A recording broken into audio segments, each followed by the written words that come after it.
I think Jake Walman has been an unbelievable influence on this team in terms of, I mean, I have to be candid with you. I knew his offensive play was going to be good, and I knew his exit play was going to be good. I think his defensive play has been, well, it's been well above my expectations. It's been really good.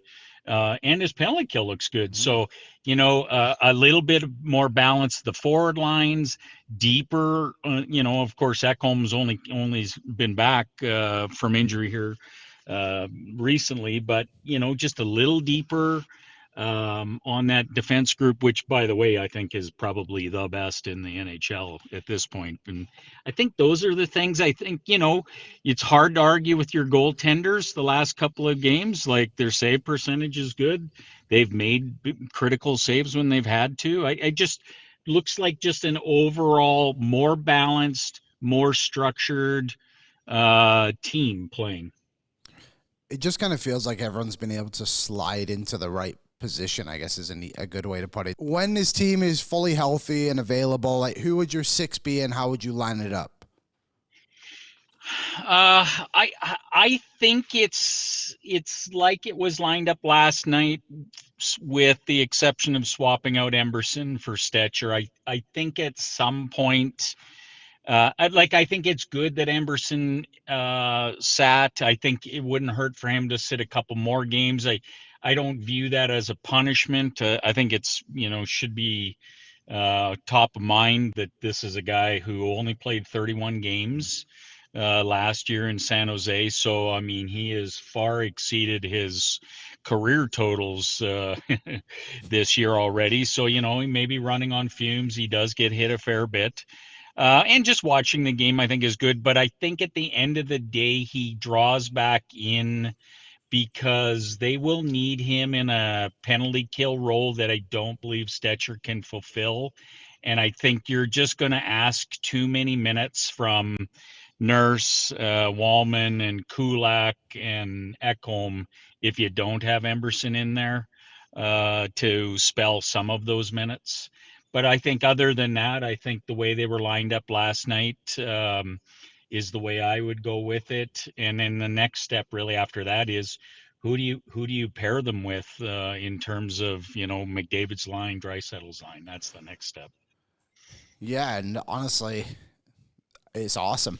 Like, it's been a long time since like you can just roll all these guys on and be like, well, what do we do with all these? We almost have like too many guys to play with almost too. And I think another thing, like, I think Troy Stetcher played reasonably well when Yes. Ekholm was out. Like, he stepped up and was Yes. fine. So I think also credit to him to, I guess, push Emberson out of the lineup, I guess you could say. Someone put in the chat, Lil Nate, I thought this was interesting, said, after I asked, like, who were the defenses that you would kind of put Edmonton over Edmonton, he said Dallas.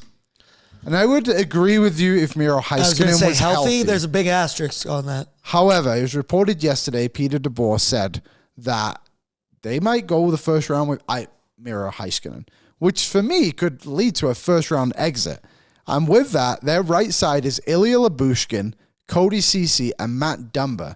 They also have Lionel Bichelle. Is that how you say his name? Liam Bichelle. Leon Bichelle? Yeah, I think so. Esa Lindell and Thomas Holloway are obviously like solid players, and I like them a lot. But like, without Miro Heiskanen, like, that blue line is not ideal. He also mentioned the Jets as a team that were better. And I mean, hey, they've had a great defensive record all season. Josh Morrissey, Dylan DeMello, Dylan Sandberg has had a solid year. Luke Shen, they just acquired at a deadline. Hayden Fleury, no Ian Hayden, always throws me off. Colin Miller as well. What a question to put on me. My answer to that would be, no, the Oilers don't have the best decor in the NHL because they haven't played a single game fully healthy together yet. So I'll drink the Kool-Aid, but I can't do it that much. Asking me that question, that's tough on the spot. I just said to Reese, I watched the Oilers. Okay. I know. I would say I think Vegas is good. First thing that popped into my head, the Carolina Hurricanes. Carolina. I think I'm looking at it here. Jacob Slavin, Brent Burns, Goss Despair with Dmitry Orlov, Sean Walker, Jalen Chatfield. That's the first thing that popped into my head and Dmitry Orlov. Did I say that? Yes, no, I did say that. So yes. Carolina pops into my head. Dallas fully healthy. Vegas just because I've seen it firsthand, but I refuse to admit that, so I'm too proud. Yeah. Now, the Oilers on paper, though, it's crazy to me how we go from, like, all season long being like, the weakness is the D, the weakness is that. You bring in one dude like Jake Walman, and it really does change. It's only a couple games, but it has severely changed the productivity of the D-core, our outlook on the D-core. I'm drinking the Kool-Aid. What's up, Nation citizens? If you like that video, then you need to be subscribed to the Oilers Nation YouTube. Podcasts, live shows, exclusive interviews, and analysis. Everything you need from your favorite voices at Oilers Nation. And you don't want to miss any of it, so hammer that subscribe button.